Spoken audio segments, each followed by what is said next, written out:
ശേഷം അധ്യായം 7 തിരുവചനങ്ങൾ 7 മുതൽ വിശുദ്ധ മത്തായി 7 മുതലുള്ളതായ. യാചിക്കുവേൻ എന്നാൽ നിങ്ങൾക്ക് ലഭിക്കും, അന്വേഷിക്കുവേൻ എന്നാൽ നിങ്ങൾ കണ്ടെത്തും, മുട്ടുവേൻ എന്നാൽ നിങ്ങൾക്കായി തുറക്കും. യാചിക്കുന്ന ഏവനും ലഭിക്കുന്നു, അന്വേഷിക്കുന്നവൻ കണ്ടെത്തുന്നു, മുട്ടുന്നവനായി തുറക്കുന്നു. മകനപ്പൻ ചോദിച്ചാൽ അവനെ കല്ല് കൊടുക്കുന്ന മനുഷ്യൻ നിങ്ങളിൽ ആരെങ്കിലും ഉണ്ടോ? അവൻ മീൻ ചോദിച്ചാൽ അവന് പാമ്പിനെ കൊടുക്കുമോ? അങ്ങനെ ദോഷികളായ നിങ്ങൾ നിങ്ങളുടെ മക്കൾക്ക് നല്ല ദാനങ്ങൾ കൊടുക്കുവാൻ അറിയുന്നുവെങ്കിൽ സ്വർഗസ്ഥനായ നിങ്ങളുടെ പിതാവ് തന്നോട് യാചിക്കുന്നവർക്ക് നന്മകൾ എത്രയധികം നൽകും. മനുഷ്യർ നിങ്ങൾക്ക് ചെയ്യണമെന്ന് നിങ്ങൾ ഇച്ഛിക്കുന്നതൊക്കെയും നിങ്ങൾ അവർക്ക് ചെയ്യുവിൻ. ഇതാകുന്നു ന്യായപ്രമാണവും പ്രവാചകന്മാരും. ഇടുങ്ങിയ വാതിലിലൂടെ അകത്തെ കടക്കുകയും നാശത്തിലേക്ക് പോകുന്ന വാതിൽ വീതിയുള്ളതും വഴി വിശാലവും ആകുന്നു, അനേകർ അതിലൂടെ കടക്കുന്നു. ജീവനിലേക്ക് പോകുന്ന വാതിൽ ഇടുക്കമുള്ളതും വഴിഞ്ഞിരുക്കമുള്ളതാകുന്നു, അത് കണ്ടെത്തുന്നവർ ചുരുക്കമാണ്. നിങ്ങൾക്കെല്ലാവർക്കും സമൃദ്ധി ഉണ്ടായിരിക്കട്ടെ. വിശ്വാസപ്രമാണം ചൊല്ലുന്നതായ സമയം പിതാവിലും പുത്രനിലുള്ളതായ നമ്മുടെ വിശ്വാസം പുതുക്കി കഴിഞ്ഞു. പരിശുദ്ധാത്മാവിലും സഭയിലുള്ളതായ നമ്മുടെ വിശ്വാസം പുതുക്കിയിട്ട് വേണം നമ്മുടെ എല്ലാ കുറവുകളും പരിഹരിക്കപ്പെടുവാൻ. നമ്മുടെ ഇല്ലായ്മകളിലും അല്ലായ്മകളിലും പരിശുദ്ധാത്മാവ് വ്യാപരിച്ചിട്ടാണ് ആ പ്രശ്നം പരിഹരിക്കപ്പെടുന്നതെന്ന് ഉൽപ്പത്തി പുസ്തകം മുതൽ വെളിപ്പാട് പുസ്തകം വരെയുള്ള തിരുവചനങ്ങൾ നമ്മളെ പഠിപ്പിക്കുകയാണ്. ഭൂമി പാഴ് ശൂന്യമായിരുന്നപ്പോൾ പരിശുദ്ധാത്മാവ് വെള്ളത്തിന്മേൽ പരിവർത്തിച്ചുകൊണ്ടിരുന്നു. ഈ കാണുന്ന എല്ലാം ഉണ്ടായി വന്നു. നമ്മുടെ ആത്മശരീര മനസ്സുകളിൽ പല ഇല്ലായ്മകളും അല്ലായ്മകളും ഉണ്ട്. അതെല്ലാം ചോദിച്ചാൽ തരാമെന്ന് ഇന്നത്തെ വേദപാഠത്തിൽ നമുക്ക് കർത്താവ് വാഗ്ദത്തം ചെയ്തിട്ടുണ്ട്. പക്ഷെ തരുന്നത് പരിശുദ്ധാത്മാവിനെ. മുട്ട ചോദിച്ചാലും പാല് ചോദിച്ചാലും മീൻ ചോദിച്ചാലും തരുന്നത് പരിശുദ്ധാത്മാവിനെ. പരിശുദ്ധാത്മാവ് എന്നാൽ ഇവയെല്ലാം ഉണ്ടാകാനുള്ള സാഹചര്യം നമുക്ക് ഉണ്ടാക്കി തരികയാണ്. പക്ഷേ പരിശുദ്ധാത്മാവിനെ നമ്മൾ പൂർണ്ണമായി ഉൾക്കൊള്ളുവാൻ തക്കണം അശുദ്ധാത്മാക്കളുടെ അവകാശം തീർന്നിട്ടുണ്ടോ എന്നുള്ളതാണ് പിന്നെ നമ്മൾ ചിന്തിക്കേണ്ട കാര്യം. നമുക്ക് വേണ്ടിയതെല്ലാം തരുവാൻ തക്കവണ്ണം പരിശുദ്ധാത്മാവിനെ വിളിച്ചു വരുത്തി നിറച്ച് കവിഞ്ഞൊഴുകുന്ന അവസ്ഥയിൽ എത്തിച്ചേർന്നാൽ വേണ്ടതെല്ലാം ഉണ്ടായിക്കൊള്ളും. പരിശുദ്ധാത്മാവ് വരുന്നതിന് തടസ്സമായി നിൽക്കുന്ന അശുദ്ധാത്മാവിന്റെ അവകാശം തീർക്കുവാൻ നമ്മൾ ഒരിക്കൽ കൂടെ പാപങ്ങൾ ഏറ്റുപറഞ്ഞ് പ്രാർത്ഥിക്കുകയാണ്.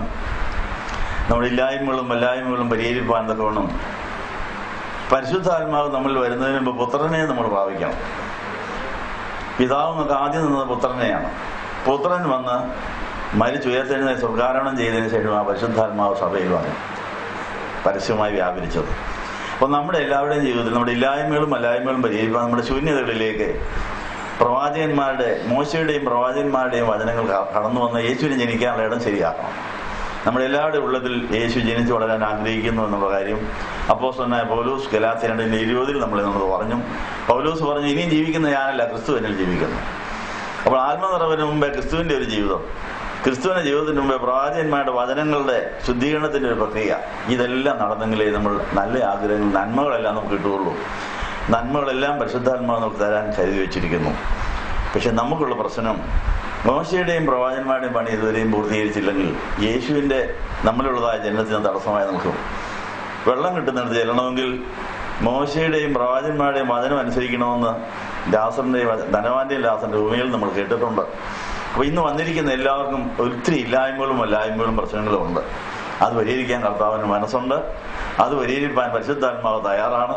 പരിശുദ്ധാത്മാവിന് വരുന്നതിന് മുമ്പ് യേശുവിന്റെ ജനനത്തിനും വളർച്ചയ്ക്കും തടസ്സം നൽകുന്ന കാര്യങ്ങളോട് യാത്ര പറയാം.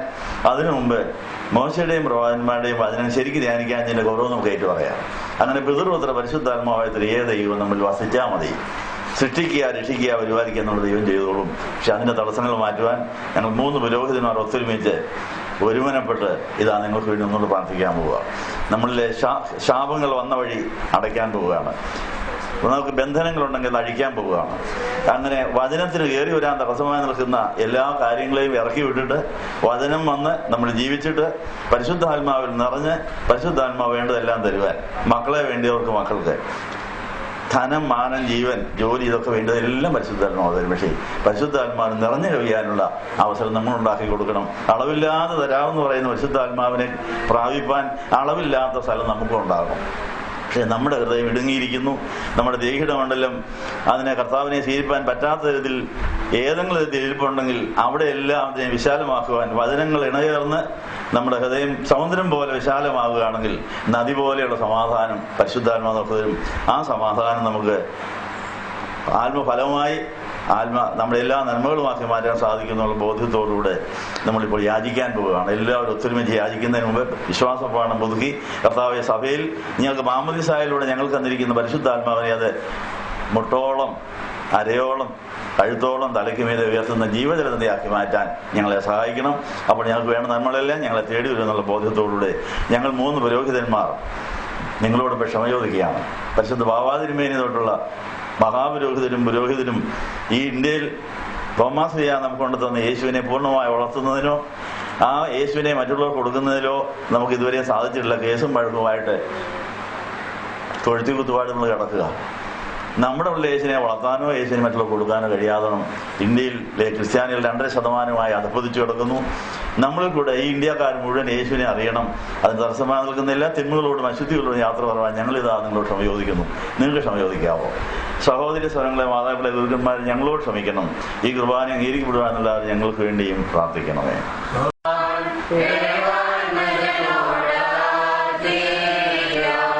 പിതാവിനും പുത്രനും പരിശുദ്ധ റൂഹായിക്ക് സ്തുതിയാതിരുന്നതിന്റെ കരുണയുണ്ടായിക്കൊണ്ടായിക്കട്ടെ. വിജയപ്രദമായ 50 നോമ്പിന് വേണ്ടി നമ്മൾ ഒരുങ്ങുന്ന ഈ കാലയളവിൽ സഭയിൽ വാങ്ങിപ്പോയ എല്ലാ പുരോഹിതന്മാരെയും എല്ലാ വിശ്വാസികളെയും നമ്മൾ ഓർത്തതിന് ശേഷം കൊത്തിനെ ഞായറാഴ്ചയിലേക്ക് പ്രവേശിച്ച് 50 നോമ്പിലോട്ട് നമ്മൾ കയറാൻ പോവുകയാണ്. വന്നിരിക്കുന്ന എല്ലാവരെയും യേശുവിന്റെ നാമത്തിൽ സ്വാഗതം ചെയ്യുന്നു. ഈ വിശുദ്ധ കുർബാനയിൽ ദൈവത്തിന്റെ പരിശുദ്ധാത്മാവിന്റെ അഭിഷേകം നമ്മൾ ജ്വലിച്ച് കർത്താവിന് നല്ല ഉപദേശങ്ങൾ പ്രാപിച്ച് നമ്മൾ കർത്താവ് തമ്മിൽ വസിക്കുമ്പോൾ നമ്മുടെ എല്ലാ ഇല്ലായ്മകളും മാറി നമ്മൾ പൂർണ്ണതയിലെത്തുമെന്നുള്ള വിശ്വാസമാണ് വിശുദ്ധ സഭ ഈ ആരാധനയിൽ കൂടെ നമുക്ക് നൽകിയിരിക്കുന്നത്. നമ്മളിപ്പോൾ ഈ വിശുദ്ധ കുർബാനയിൽ കർത്താവിന്റെ ജനനം മുതൽ സ്വർഗാരോഹണം വരെയുള്ള കാര്യങ്ങൾ ഓർപ്പിക്കുന്ന സമ്പൂർണ്ണ സുവിശേഷതയിൽ സംബന്ധിച്ചിരിക്കുന്നു. ഇപ്പോൾ കർത്താവിന്റെ തിരുശരീര രക്തങ്ങൾ എടുത്ത് ഉയർത്തിയതായ സമയം നമ്മൾ എല്ലാവരും ചേർന്ന് ആമീൻ പറഞ്ഞ് ഏറ്റുപറഞ്ഞ കാര്യം എന്താണ്? പിതാവ് നമ്മുടെ കൂടെയുണ്ട്, പുത്രൻ കൂടെയുണ്ട്, സകലത്തെ പൂർണ്ണമാക്കുന്ന പരിശുദ്ധാത്മാവ് കൂടെയുണ്ട്. പരിശുദ്ധാത്മാവ് കൂടെ ഉണ്ടെങ്കിൽ എന്താ പല കാര്യങ്ങളും അപൂർണമായിട്ട് കിടക്കുന്നത്? സകലത്തെയും പൂർണ്ണമാക്കുന്ന പരിശുദ്ധാത്മാവ് കൂടെ ഉണ്ടെന്നാണ് ഇപ്പോൾ പറഞ്ഞത്. ഉണ്ടെങ്കിൽ എല്ലാം പൂർണ്ണതയിലെത്തിയേനെ. അപ്പോൾ പരിശുദ്ധാത്മാവിന് നമ്മുടെ കൂടെ പൂർണ്ണമായിരിക്കുന്നതിനുള്ള തടസ്സങ്ങളുണ്ട്. അത് പരിഹരിക്കാനാണ് നമ്മൾ കാത്തിരിക്കുന്നത്. ആ കാത്തിരിപ്പ് എപ്പോഴാണ് സാധിച്ചത്? അപ്പോസ്തലന്മാര് പഴയ നിയമം വായിച്ചവരാണ്. പുതിയ നിയമത്തിൽ വന്നപ്പോൾ കർത്താവിൻ്റെയും യോഹന്നാൻ സ്നാപകന്റെയും ഒക്കെ പ്രസംഗം കേട്ടവരാണ്. അതിന് ശേഷം കർത്താവ് മരിച്ച് ഉയർത്തെഴുന്നേൽക്കുന്നത് വരെ കണ്ടു. സ്വർഗാരോഹണം ചെയ്യാൻ ചെന്നപ്പോൾ അവരെ ശാസിച്ചൊരു കാര്യമുണ്ട്. അവരുടെ ഹൃദയകാഠിന്യത്തെയും അവിശ്വാസത്തെയും ശാസിച്ചിട്ടാണ് അവരെ കാത്തിരിക്കാൻ പറഞ്ഞു വിട്ടത്. ആ ശാസന ഇന്നും തുടർന്നുകൊണ്ടിരിക്കുക. നമ്മൾ എന്തെല്ലാം വായിച്ചാലും കേട്ടാലും പ്രാർത്ഥിച്ചാലും എന്തെല്ലാം അറിഞ്ഞാലും ഹൃദയകാഠിന്യത്തിന്റെയും അവിശ്വസ്തതയുടെയും അവിശ്വാസത്തിന്റെയും ഒരു ഭാഗം നമ്മുടെ ജീവിതത്തിൽ നമുക്ക് അപൂർണത വരുത്തിക്കൊണ്ടിരിക്കുക. 3.5 കൊല്ലം കർത്താവിന്റെ പുറകെ നടന്ന് ശിഷ്യന്മാരെ കർത്താവിന് ശാസിക്കേണ്ടി വന്നു. ആ ശിഷ്യന്മാരെ മഗ്ദല മറിയത്തിന്റെ സാക്ഷ്യം കേട്ടിട്ട് അത് വിശ്വസിച്ചില്ല. പിന്നെ ഒരു ക്ലെയോപ്പാവിന്റെ എമ്മോസിലേക്ക് നടന്നുപോയ ക്ലെയോപ്പാവിനെ കിട്ടിയ അനുഭവം ചെന്നുകൊണ്ട് അതും വിശ്വസിച്ചില്ല. കാരണം അവർ പറയുന്നത് വിശ്വസിക്കുന്നതിന് തടസ്സമായ ചില കാര്യങ്ങൾ അവരുടെ ജീവിതത്തിലുണ്ടായിരുന്നു. അതുകൊണ്ട് അവരതും തള്ളി. ഈ പഴച്ചവൾ പറയുന്നത് എങ്ങനെ വിശ്വസിക്കാനൊക്കെ? ഇത് വല്ല ടേക്കിനാ വല്ലതും കണ്ടതാണോ? വല്ല ഹാലൂസിനേഷൻ വല്ലതും ആണോ? ഇത് ആർക്ക് വിശ്വസിക്കാനൊക്കെ? ഏതാണ് ഭക്തന പറയുന്നത് അവർ കൊടുത്ത വില? അതാണ്. പണ്ട് പിഴച്ച് നടന്നോളാം. ഇപ്പൊ യേശുവിന്റെ പറയുന്നു മാറുന്നില്ല, കൂടെ ഉണ്ട്. അവിടെ ഇങ്ങനെ കണ്ടെന്നൊക്കെ പറയുന്നു, എങ്ങനെ വിശ്വസിക്കാനൊക്കും? അപ്പൊ ഇതുപോലെ ഇതുവരെ നമ്മളെ കേട്ടിരിക്കുന്നതായ വചനങ്ങളെല്ലാം വേണ്ടപോലെ നമുക്ക് ഗ്രഹിക്കാനോ അംഗീകരിക്കാനോ കഴിയാത്ത പല പ്രതിബന്ധങ്ങൾ ഈ ഭൂമിയിലുണ്ട്. പിശാച് ഭരിക്കുന്ന ലോകമാണ്. ആരെല്ലാം പ്രസംഗിച്ചാലും എന്തെല്ലാം പറഞ്ഞാലും നമ്മളതിനെ ഒരു മാർജിനിട്ട് കേൾക്കുള്ളൂ. ഇങ്ങനെയൊക്കെ ഉള്ളതാ. അച്ഛന്മാരിങ്ങനെ പറയും, പ്രാസംഗികരിങ്ങനെ പറയും, ഇത് അവരുടെ പണിയാ. പക്ഷേ ഇതെല്ലാം എല്ലാവരിലെ കൊണ്ട് പറ്റുമോ, ഇപ്പൊ പറ്റുമോ എന്നൊക്കെ പറഞ്ഞ് തള്ളുക. അപ്പൊ ഈ 3.5 കൊല്ലം കർത്താവ് ചെയ്തതും പറഞ്ഞതും പ്രവർത്തിച്ചതല്ല ഇവരിങ്ങനെ പൂർണ്ണമായി ഉൾക്കൊണ്ടിട്ടില്ല. കർത്താവ് ഉയർത്തെഴുന്നേറ്റെന്ന് 2 പേര് എന്ന് പറഞ്ഞിട്ടും അതും തള്ളിക്കളഞ്ഞ കർത്താവ്, ആ തള്ളിക്കളഞ്ഞതിനെ കുറിച്ച് കർത്താവ് അവരെ ശാസിക്കേണ്ടി വന്നു. സ്വർഗാരോഹണ പെരുന്നാളിന് ഒരു ശാസനയാണ് കൊടുത്തത്. ഇവരൊക്കെ വന്ന് പറഞ്ഞു നിങ്ങൾ എന്നാ വിശ്വസിക്കാഞ്ഞത് എന്ന് പറഞ്ഞിട്ട് പിന്നെ അവരെ വിശ്വസിക്കാനുള്ള വരം കൊടുത്തവരെ ആ വിശ്വാസത്തിന്റെ നല്ലവരം കൊടുത്തതിന്റെ ശേഷം കാത്തിരുന്നോളാൻ പറഞ്ഞു. വേറെ എങ്ങും പോകണ്ട, കാത്തിരുന്നോ. അങ്ങനെ കാത്തിരിക്കാനുള്ള കൃപ ആ സമയമാണ്. വിശുദ്ധ കുർബാനയിൽ ആ സമയം വരെ എത്തിയിരിക്കുക. അപ്പൊ ഹൃദയകാഠിന്യം അവിശ്വാസമുള്ള നമ്മളെ കർത്താവ് ഒന്നുകൂടെ ശാസിച്ചിരിക്കുക. ഇപ്പോൾ കർത്താവ് സ്വർഗ്ഗാരോഹണം ചെയ്ത രംഗമുണ്ടല്ലോ, കർത്താവ് ശാസിച്ച് ഇപ്പൊ നമ്മളെ ഇവിടെ ഇരുത്തിയിരിക്കുക. നിങ്ങൾ എത്ര നാളായി സങ്കേതഭവനത്തിൽ വരെ തുടങ്ങിയിട്ട്, എത്ര നാളായി പള്ളി പോക്ക് തുടങ്ങിയിട്ട്, എത്ര നാളായി നോമ്പെടുക്കാൻ തുടങ്ങിയിട്ട്, വിശ്വാസവും ഹൃദയവിശാലതയും ഹൃദയത്തിന്റെ വിശുദ്ധിയും എന്താ പൂർണ്ണമാകാത്തതെന്ന് ചോദിച്ച് കർത്താവ് ശാസിച്ചുകൊണ്ടിരിക്കുക. അപ്പോൾ നമ്മൾ ആഗ്രഹിച്ച കാര്യം സാധിക്കണം. ഹൃദയം വിശാലമാകണമെന്നോ ശുദ്ധമാകണമെന്നോ വിശ്വസിക്കണമെന്ന് നമുക്ക് നിർബന്ധമില്ല. കാര്യം സാധിച്ചാൽ മതി എന്നാണ്. അതിൽ നിന്ന് പിന്തിരിഞ്ഞു വന്നിട്ട് മോശയും പ്രവാചകന്മാരും പറഞ്ഞ് മുഴുവൻ വിശ്വസിക്കുക, എന്നിട്ട് പുത്രനെ ഉൾക്കൊള്ളുവാൻ നമ്മുടെ ഹൃദയത്തിൽ ഇടമുണ്ടാക്കുക, പുത്രനെ സ്വർഗ്ഗാരോഹണം ചെയ്തതിനു ശേഷം പരിശുദ്ധാത്മാവിനെ നദി പോലെ ഉൾക്കൊള്ളുവാൻ നമ്മുടെ ഹൃദയം സമുദ്രം പോലെ ആക്കാനാണ് കാത്തിരിക്കുന്നു. സമുദ്രം പോലെ കാക്കണമെങ്കിൽ വചനം മുഴുവൻ ഇണചേരണം. പഴയതും പുതിയതുമായ വചനങ്ങൾ സുവിശേഷത്തിൽ, പഴയതിലെയും പുതിയതിലെയും നിയമങ്ങളിലുള്ളതായ വചനങ്ങൾ മുഴുവനും നമ്മുടെ ഹൃദയത്തിൽ വെച്ച് ഇണചേർന്നാൽ മാത്രമേ നമ്മുടെ ഹൃദയം വികസിക്കുകയുള്ളൂ. അത് മുഴുവൻ വികസിച്ചാലേ സൗന്ദര്യമാവുള്ളൂ. രണ്ട് വചനങ്ങൾ ഇണചേർന്നാൽ ശകലം ഇടമുണ്ടാവും. അത് 3, 4 അങ്ങനെ വചനങ്ങൾ മുഴുവനും ഇണചേർന്നാൽ മാത്രമേ നമ്മുടെ ഹൃദയം സമുദ്രം പോലെ ആവുള്ളൂ. നമ്മുടെ ഹൃദയം സമുദ്രം പോലെ ആയോ? ഇല്ല, ഇനിയും കിടക്കുക. പൊട്ടക്കിണർ പോലെ ശകലം ഇടമുണ്ട്. അതിലേക്ക് ഈ നദിയെല്ലാം കൂടെ വന്നാൽ അതിന് ഉൾക്കൊള്ളാനൊക്കെ തിരിച്ചങ്ങ് പോവുക. ഒരു കുർബാനയ്ക്കിടെ എത്ര പ്രാവശ്യം സമാധാനം തരുന്നത്? എന്നിട്ട് എന്താ സമാധാനം ഇല്ലാത്തത്? സമാധാനത്തിരിക്കാൻ ഇടയില്ല. സമാധാനം ഇരിക്കേണ്ടടുത്ത് ദുഷ്ടം കയറിയിരിക്കുക. ദുഷ്ടൻ സമാധാനം കളയുന്നവനാ, കലക്കുന്നവനാ. കടല് പോലെ കലങ്ങി മറിയുന്ന കടല് പോലെയാണ് ദുഷ്ടൻ ഉള്ള. സമാധാനം ഇല്ലാത്തവരെ കുറിച്ച് യെശയ്യാ അങ്ങനെയാ പറയുന്നത്. അപ്പൊ നമ്മുടെ പ്രശ്നം എന്നാ? സമാധാനം കളയുന്ന ദുഷ്ടനാണ് നമ്മുടെ അകത്തായി, ഈ ദുഷ്ടനായി ലോകത്തെ ഭരിച്ചുകൊണ്ടിരിക്കുന്നത്. ദുഷ്ടൻ ഭരിക്കുന്ന ലോകത്തിൽ നമ്മുടെ ഹൃദയത്തിൽ സമാധാനത്തിന് ഇടയില്ലാത്തതുകൊണ്ട് ആരൊക്കെ സമാധാനം തന്നാലും അത് തിരിച്ചങ്ങ് പോവുകയാണ്. പിന്നെ ദുഷ്ടൻ അവിടെ കൊടികുത്തി വാഴുന്നു.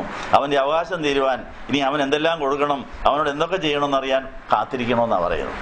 അപ്പോൾ പ്രാർത്ഥനയിൽ യാചന, അന്വേഷണം, ഞാൻ 3 കൂട്ടം കാര്യമുണ്ടെന്നാണ് ഇന്നോട് പറഞ്ഞത്. നമുക്കിത് ഒത്തിരി കേട്ട് പരിചയമുള്ളതാണെങ്കിലും നമ്മളിതുവരെയും പ്രയോഗിക്കാത്തൊരു കാര്യം ഇതിനകത്തുണ്ട്. യാചന മാത്രമേ ഉള്ളൂ, അന്വേഷണം കഴിഞ്ഞുള്ള മുട്ടില്ല.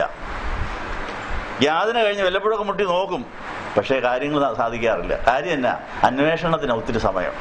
അപ്പം യാചന പ്രാർത്ഥന നമുക്ക് പരിചയമുണ്ട്, അത് മടുത്തിരിക്കുക.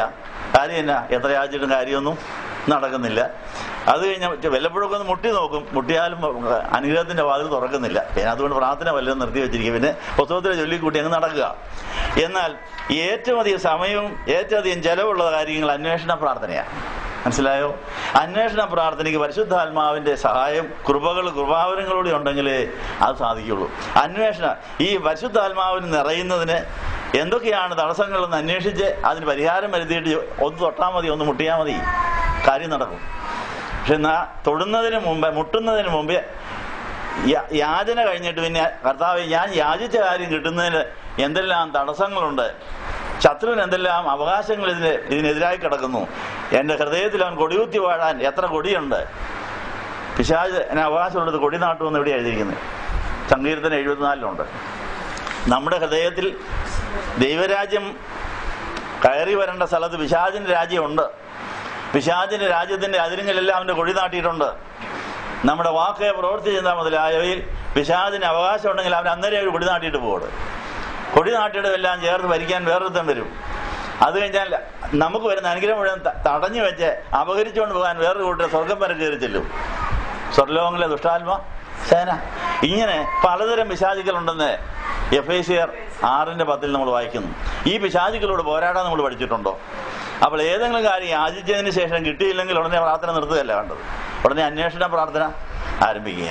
അന്വേഷണ പ്രാർത്ഥനയിൽ ചോദിക്കേണ്ട കാര്യം, കർത്താവേ, ഞാൻ ചോദിച്ച കാര്യം തരുന്നതിന് തടസ്സമായിട്ട് എത്ര തിന്മയുടെ ശക്തികൾ എന്നിൽ കൊടികുത്തി വാഴുന്നു, എത്ര കൊടി അവൻ നാട്ടിയിട്ടുണ്ട്, അത് എത്ര കാലത്തെ പഴക്കമുണ്ട്, അതിന് കാരണം എന്താ, എൻ്റെ മനസ്സാ വാചാ കർമ്മണ ഏതെല്ലാം പാപങ്ങളാണ് പിശാചിന് കൊടിനാട്ടുവാൻ അവസരം കൊടുത്തത്, ഇതെല്ലാം കർത്താവും കൂടി അംഗീകരിക്കുന്ന കാര്യമാണ്.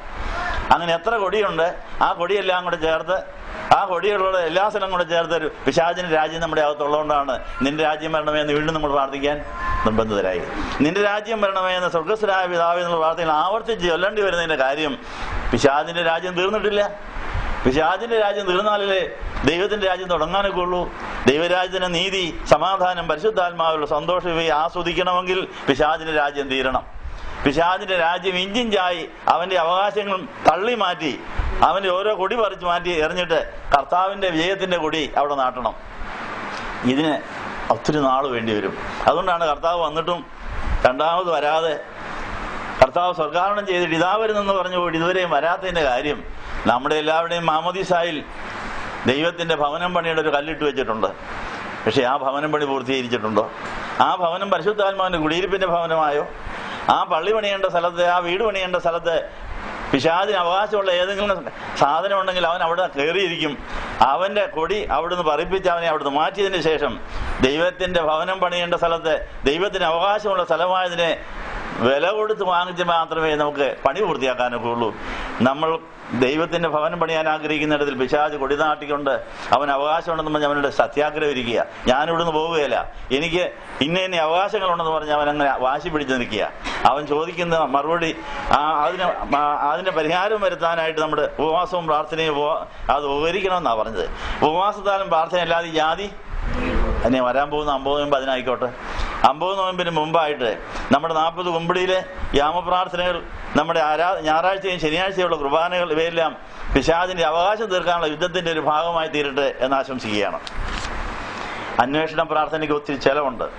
ഒരു ഉദാഹരണം പറഞ്ഞാൽ, നമുക്ക് എന്തെങ്കിലും അസുഖം തോന്നിയാൽ ഏതെങ്കിലും ഒരു ആശുപത്രിയിലോട്ട് പോയ രജിസ്ട്രേഷൻ ഓഫീസിൽ പോയി ഞാൻ രോഗിയാണ്, എന്നെ ഇവിടുന്ന് സ്വീകരിക്കണമെന്നൊരു അപേക്ഷ കൊടുക്കുക.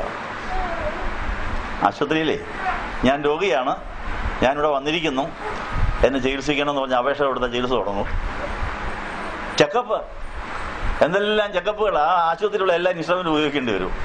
അതിലാണ് ഉപയോഗിക്കണ്ടേ. ഇതെല്ലാം കഴിഞ്ഞ് ബില്ല് എത്രയാവും?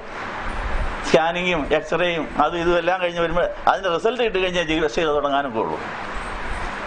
ആ ചികിത്സയ്ക്ക് ചിലപ്പോൾ ഓപ്പറേഷൻ ആവശ്യം വരും, വേറെ ഒത്തിരി കാര്യങ്ങൾ ചെയ്യാനുണ്ടായിരിക്കും. ഒത്തിരി കാര്യങ്ങൾ ചെയ്തതിന് ശേഷമേ ചികിത്സ പൂർത്തീകരിച്ച് സൗഖ്യവുമായി മടങ്ങിപ്പോവാൻ. നമ്മൾ ചോദിച്ചത് സൗഖ്യമാണ്. സൗഖ്യത്തിന് സമയം എത്ര എടുത്തു? ഓപ്പറേഷൻ കഴിഞ്ഞാൽ ചിലപ്പോൾ 2-3 മാസം എടുത്തെന്നിരിക്കും. ഇതെല്ലാം കഴിഞ്ഞ് തിരികെ ഇറങ്ങാനേ പണം എത്രയാ? ആയിരക്കണക്കിന് ലക്ഷക്കണക്കിന് രൂപ ചിലപ്പോൾ ബില്ല് വന്നിരിക്കും. ഇത്രയും താമസമുണ്ട് സൗഖ്യം ചോദിച്ചു കഴിഞ്ഞാൽ. സൗഖ്യം ചോദിച്ചാൽ ആ സൗഖ്യത്തിന് തടസ്സം എത്രയുണ്ടാകുന്ന ഉടനെ അവർ അന്വേഷണം തുടങ്ങും. ആ അന്വേഷണം കഴിഞ്ഞതിന് ശേഷം അവർ പറയുന്നത് ഇന്ന പ്രശ്നങ്ങളുണ്ട്, നിങ്ങൾക്ക് ക്യാൻസർ ഇന്നടുത്ത് തുടങ്ങിയിട്ടുണ്ട്, അത് നിങ്ങൾ അറിഞ്ഞില്ല, അത് നല്ലൊരു ഓപ്പറേഷൻ ചെയ്യണം, അത് ഇന്ന ചിലവുണ്ട്, തയ്യാറാണോ? ഇതെല്ലാം സംബന്ധിച്ച് പൈസ ഇല്ലേ കടവും വാങ്ങിച്ച് ആ ബില്ല് കൊടുക്കാനുള്ള തയ്യാറായി കഴിഞ്ഞാൽ പരിപാടി നടക്കുകയുള്ളൂ അല്ലേ. നമ്മുടെ പ്രാർത്ഥന പലതും കിട്ടാത്തതിന്റെ കാര്യം എന്നാ? അന്വേഷണ പ്രാർത്ഥന നമുക്ക് അറിഞ്ഞുകൂടാ. അന്വേഷണ പ്രാർത്ഥനയ്ക്ക് കൃപയും കൃപാവരമുള്ള ഒരു സഭയിൽ വേണം. ഒരാശുപത്രിയിൽ എത്ര ലക്ഷം കോടിക്കണക്കിന് രൂപ വിലയുള്ള ഇൻസ്ട്രുമെന്റ്സ് വെച്ചാണ് ഈ അന്വേഷണങ്ങൾ നടത്തുന്നത്.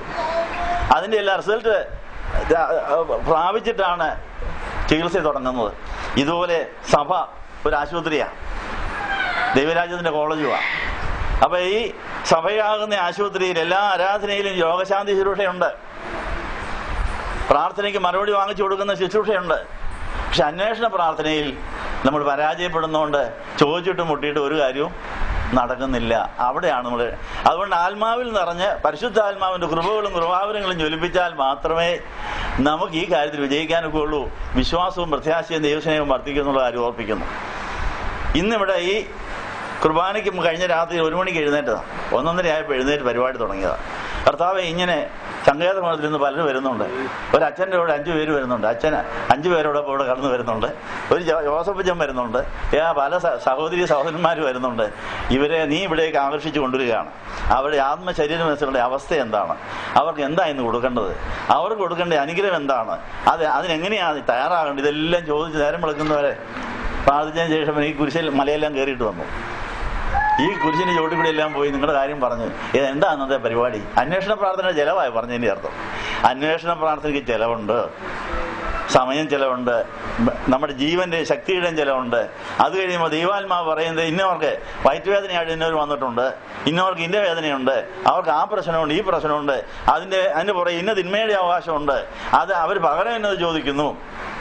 ലഘുവൻ ബാധിച്ചവൻ സുഖപ്പെടാൻ വന്നപ്പോൾ ലഘുവൻ ബാധിച്ചവന്റെ കൂടെയുള്ള ഭൂതങ്ങൾ പറഞ്ഞതാ, ഞങ്ങളെ പാതാളത്തിൽ വിടല്ലേ, ഞങ്ങൾക്ക് ഈ നാട്ടിൽ എവിടെയെങ്കിലും സ്ഥലമുണ്ട്, ആ വലിയ കാര്യം. അതൊന്നും സമ്മതിച്ചില്ല. പിന്നെ അന്ന് അവർ നിവൃത്തിയില്ലേ, പന്നി ആ പ്രാർത്ഥന കേട്ടു. അപ്പൊ നമ്മൾ ഏത് പ്രശ്നത്തിന്റെയും പുറകിൽ നന്മ മുടക്കികളായ പിശാചുക്കളുണ്ട്. ദൈവം നമുക്ക് നന്മ തന്ന നന്മയിൽ കൂടി നമ്മുടെ പ്രാർത്ഥനയ്ക്ക് മറുപടി തരുന്നു. പക്ഷേ തിന്മയ്ക്ക് അവകാശമുള്ളിടത്ത് നന്മയ്ക്ക് വരാനൊക്കെയില്ല. തിന്മയുടെ അവകാശം തീരാൻ അവർ ചോദിക്കുന്നതോളം പകരം കൊടുക്കണം.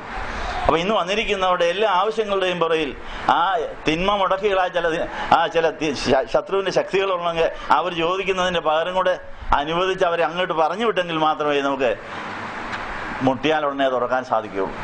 അപ്പൊ പ്രാർത്ഥനയ്ക്ക് ശേഷമുള്ള അന്വേഷണ പ്രാർത്ഥന കഴിഞ്ഞ രാത്രിയിലും കഴിഞ്ഞ മാസങ്ങളിലും ഒക്കെ ഇങ്ങനെ നടന്നുകൊണ്ടിരിക്കുകയാണ്. എല്ലാ ദിവസവും ഇവിടെ വരുന്നവരുടെ ആവശ്യം എന്താണ്, അവരുടെ പ്രശ്നം എന്താണ്, അവരെ സഹായിക്കാൻ എന്താണ് തടസ്സം, ഇതെല്ലാം അന്വേഷിച്ച് ചോദിക്കുന്നതോളം പകരവും കൊടുത്ത് അങ്ങനെ തലയിൽ കൈവയ്ക്കുമ്പോൾ, പുരോഹിതൻ കൈ ഉയർത്തി നിങ്ങളെ അനുഗ്രഹിക്കുമ്പോൾ അനുഗ്രഹം വന്നു ചേരണമെങ്കിൽ ശാപം മാറിയിട്ട് വേണ്ടേ അനുഗ്രഹം കയറാൻ.